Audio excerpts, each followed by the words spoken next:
రుయా ఆసుపత్రిలో మూసివేసిన కార్డియాలజీ విభాగాన్ని తిరిగి తెరవాలని డిమాండ్ చేస్తూ కాంగ్రెస్ పార్టీ నిరసనకు దిగింది. కాంగ్రెస్ హయాంలో రుయాలో గుండె జబ్బుల వారి కోసం ప్రత్యేక విభాగం ఏర్పాటు చేశామని, వైసీపీ హయాంలో దానిని మూసివేశారని కేంద్ర మంత్రి చింతామోహన్ తెలిపారు.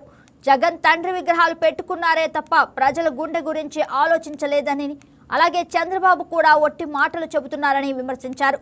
వైసీపీ హయాం నుంచి రుయాలో ఎలాంటి అభివృద్ధి లేదని, అలిపిరి దగ్గర నిర్మించిన భవంతిని రుయాకు అప్పగించాలని చింతామోహన్ డిమాండ్ చేశారు.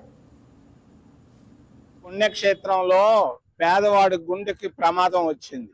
ఇప్పుడే ఒక గంట ముందు ఆటో రిక్షా డ్రైవరు గుండె జబ్బు వచ్చి మందు లేక చచ్చిపోయాడు రుయా హాస్పిటల్లోనే.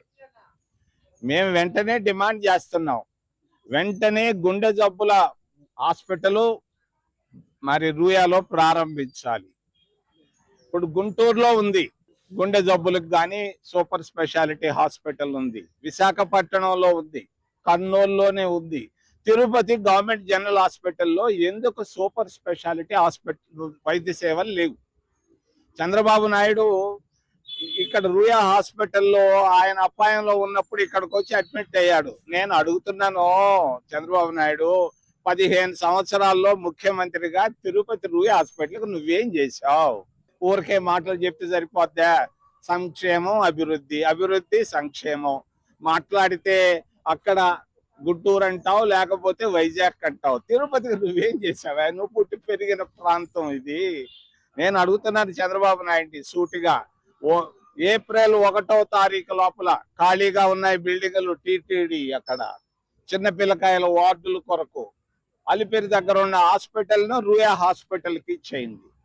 రుయా హాస్పిటల్కి ఇస్తే అందులో గుండె జబ్బులే కాదు, మెదడే కాదు, కిడ్నీయే కాదు, అన్ని జబ్బులకి సూపర్ స్పెషాలిటీ హాస్పిటల్ని అక్కడ ప్రారంభించాలని వెంటనే మరి కోస్తాంధ్రలో ఉన్నట్టుగానే మరి కర్నూలులో ఉన్నట్టుగానే రుయా హాస్పిటల్లో కూడా పేదవాళ్ళకి సూపర్ స్పెషాలిటీ వైద్యం అందాలని నేను డిమాండ్ చేస్తూ, అందించాలని డిమాండ్ చేస్తూ, రెండవది కరెంటు ఛార్జీలు. పోయిన నెలలో 7,000 పడితే ఈ నెలలో 70,000 పడ్డాయంట ఒక ఆయనకి. ఇది ఎక్కడ న్యాయమయ్యా? ఎవరో ఒక రెడ్డి గారికి సాయం చేసేదానికి నువ్వు స్మార్ట్ మీటర్లు తెచ్చుకున్నారు, చిల్లర కొట్టేశారు, చిల్లర తెచ్చిన ఆయనకు కూడా ప్రమోషన్ ఇచ్చారు. ఇవన్నీ నాకు తెలుసు, తెలియదని నువ్వు అనుకుంటావు. జగన్మోహన్ రెడ్డి స్మార్ట్ మీటర్లు మొదలు పెట్టాడు, చంద్రబాబు నాయుడు స్మార్ట్ మీటర్లు పెట్టారు. డబ్బు ఎవరు కట్టాలా? ప్రజలు కట్టాలనా? మీ లంచాల కొరకు నేను డిమాండ్ చేస్తున్నాను, వెంటనే స్మార్ట్ మీటర్లు ఆపేసి పాత పద్ధతిలో కాంగ్రెస్ పార్టీ ఎలా ఉండిందో అదే విధంగా తీసుకురావాలని నేను డిమాండ్ చేస్తే ప్రశ్న. Please subscribe to YK TV Network. Please subscribe to YK TV. Please watch YK News. Don't forget to subscribe YK News channel